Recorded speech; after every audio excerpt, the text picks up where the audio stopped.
Baik, selamat pagi, selamat siang, selamat sore, atau selamat malam Bu Erni dan teman-teman. Di sini saya akan mempresentasikan mengenai model pengukuran produktivitas dengan metode Objective Matrix (OMAX). Saya Siro Cornelius Kusuma dengan NIM 14122000284. Baik, penentuan perusahaan dan indeks produktivitas pada perusahaan X. Perusahaan X adalah produsen kemasan makanan berbahan plastik dan biodegradable yang berdiri sejak 2015 di Surabaya. Menggunakan teknologi injection molding dan thermoforming terbaru, perusahaan ini memproduksi kotak makan, gelas, alat makan, dan kemasan take away untuk industri kuliner, hotel, dan rumah sakit.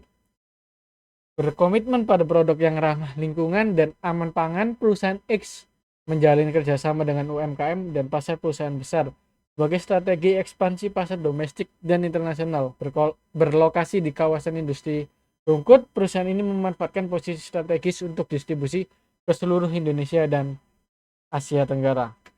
Baik, di sini kita menentukan kriteria pengukuran dan data-data, di mana kriteria 1 yaitu mengenai bahan baku, kriteria 2 tenaga kerja, kriteria 3 mesin, kriteria 4 yaitu energi, di mana setiap kriteria itu input.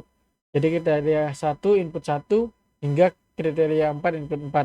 Begitupun di nomor 1 ada outputnya dari bulan Januari 2024 hingga Februari 2025. Karena saya mempunyai NIM genap jadi 14 bulan.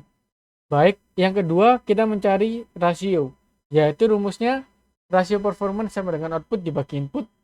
Yang poin ketiga perhitungan rasio tiap kriteria pengukuran dari Januari sampai Februari 2025. Ya betul. Lalu di kriteria 1 saya ambil contoh 686251. Outputnya dibagi inputnya 80992 sama dengan 8,47. Begitupun seterusnya sampai Februari 2025, kriteria 4 juga Januari 2024 hingga Februari 2025. Baik, selanjutnya di poin pertama, rumus rata-rata dan standar deviasi. Rumus rata-rata yaitu per N, sigma N, I sama dengan 1, X1. Standar deviasi rumusnya akar sigma N, buka kurung XI, dikurangi rata-rata, tutup kurung, kuadrat per N-1. Seperti berikut, di sini contohnya di bulan Januari 2024, X1-nya 8,47, X1 min rata-rata kuadratnya yaitu 8,47 dikurangi 7,69 sama dengan 0,78. Lalu begitupun sampai ke bawah, sama dengan kriteria 2, kriteria 3, kriteria 4 menggunakan data sebelumnya, rata-rata dan rasio. Lalu dibuat rata-ratanya berapa hingga ketemu standar deviasinya. Akhirnya ke poin nomor 3, standar deviasinya ditentukan input pertama 0,7238, lalu rata-ratanya 7,73, yang input 2 335,0795, rata-ratanya 1038,4, terusnya begitupun sampai input keempat. Lalu selanjutnya kita mencari rumus degree of accuracy DE dan confidence level CL. Rumusnya DE atau degree of accuracy yaitu standar deviasi dibagi rata-rata. Rumusnya confidence level yaitu 1 dikurangi degree of accuracy, di mana kita mencari batas kontrol atas dan batas kontrol bawahnya BKA, yaitu rata-rata ditambah ke standar deviasi. Batas kontrol bawah rumusnya rata-rata dikurangi ke standar deviasi. Lalu perhitungan BKA dan BKB-nya untuk setiap kriteria seperti berikut. Tadi kita ketahui standar deviasinya, lalu kita ketahui rata-ratanya hingga input 4 atau kriteria keempat. Rumusnya di E tadi, standar deviasi dibagi rata-rata 0,7238 dibagi 7,73 hasilnya 0,0936. Confidence levelnya yaitu 1 dikurangi 0,0936 sama dengan 0,964. BKA nya tadi 0,7238 ditambah 7,73 8,4538. BKB nya 72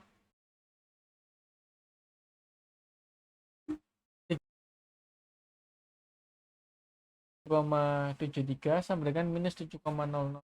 Begitupun dimana kita ketahui kalau CL-nya kurang dari 0,909 yaitu K-nya sama dengan 2.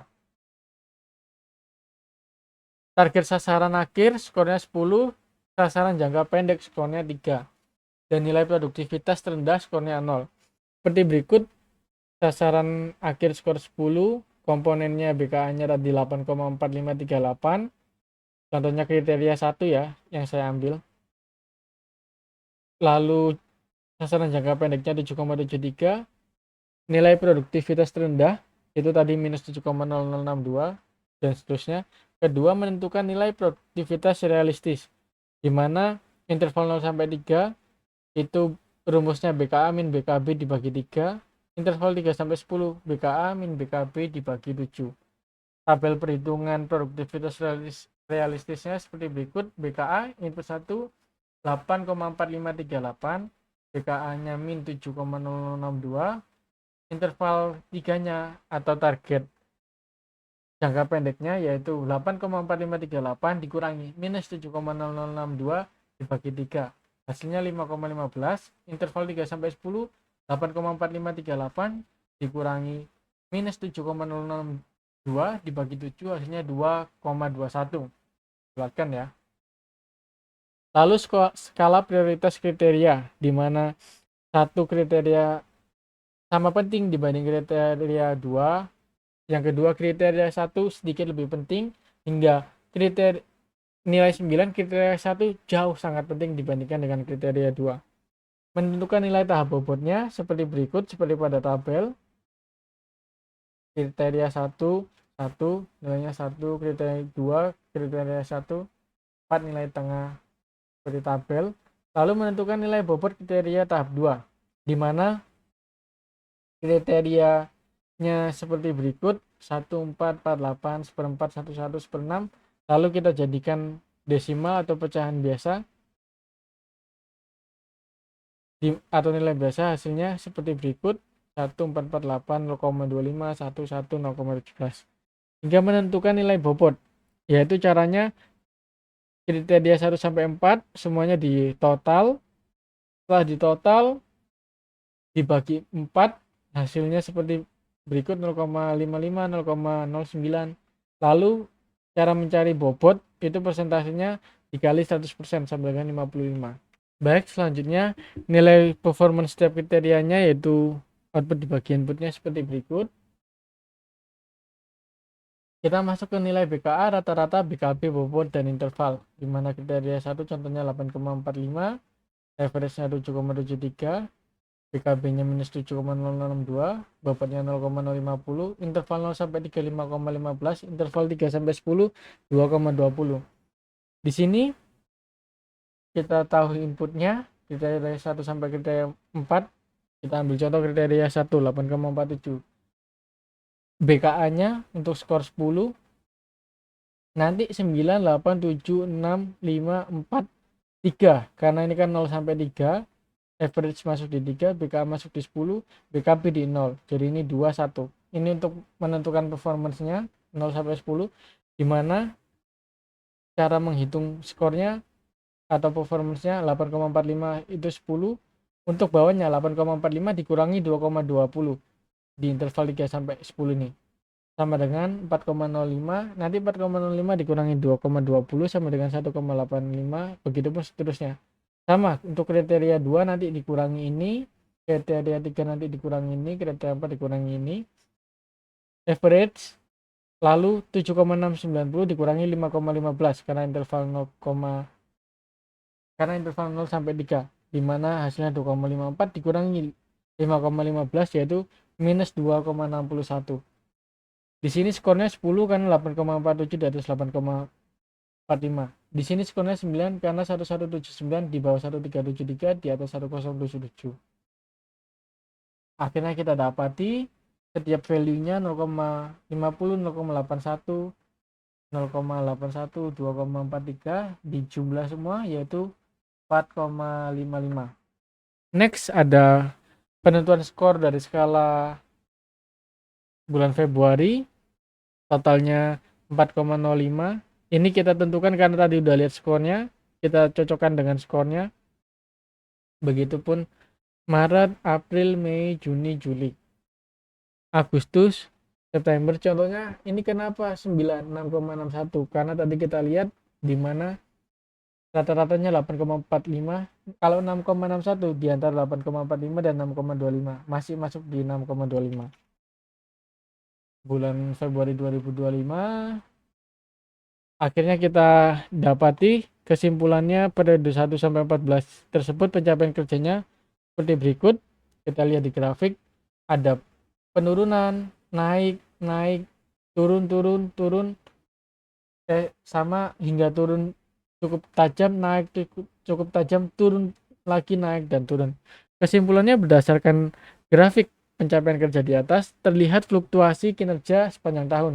Terjadi penurunan dari Januari ke Februari 4,55 ke 4,05, kemudian meningkat kembali pada angka 4,68 bulan April dan turun lagi hingga bulan Juli. Lalu penurunan tajam terjadi pada Agustus hingga Oktober, turun ke 3,60, lalu meningkat signifikan pada November 4,95, kembali turun di Desember jadi 3,96 dan naik lagi pada Januari tahun berikutnya menjadi 4,95 hingga turun lagi ke 4,05. Pola ini menunjukkan adanya penurunan dan peningkatan kinerja pada periode Januari sampai Februari, Juli, Agustus, Oktober, November, dan Desember sampai Januari.